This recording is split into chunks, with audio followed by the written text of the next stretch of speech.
Samantala, 4 na landslide dam ang nadiskubre sa boundary ng 2 barangay sa Glan at Malapatan, Sarangani. Kasunod ito ng isinagawang aerial assessment ng lokal na pamahalaan ng Glan matapos ang magnitude 7.8 na lindol noong Hunyo.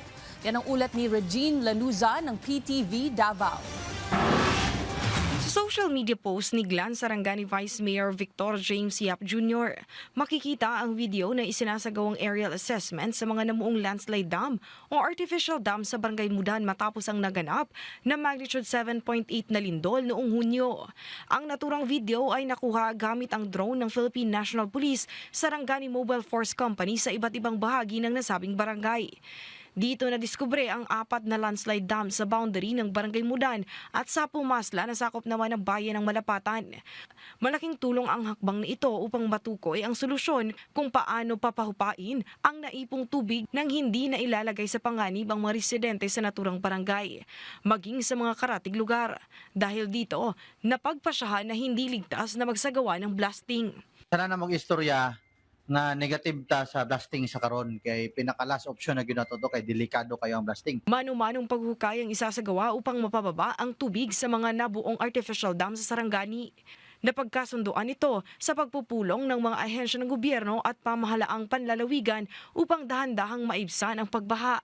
Kasabay nito, magpapatupad ang provincial government ng Sarangani ng tulong panghanap buhay sa ating disadvantaged displaced workers o TUPAD, kung saan makakatanggap ng 460 pesos kada araw sa loob ng 20 araw ang mga tutulong sa paghuhukay.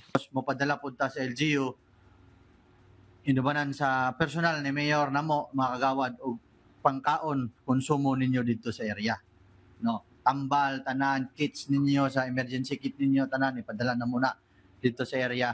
Uunahing bawasan ang tubig sa pinakamababang bahagi ng landslide dam bago lumipat sa ibang apektadong lugar. Pagkatapos nito, muling magsasagawa ng survey ang LGU upang matiyak na wala ng natitirang landslide dam.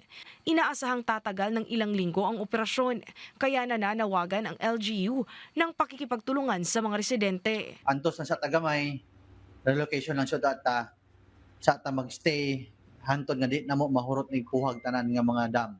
Kay delikado gyud. Inaasahan na ngayong araw ay makakabuo na ng grupo ang lokal na pamahalaan upang masimulan ang pagpapatupad ng naturang operasyon.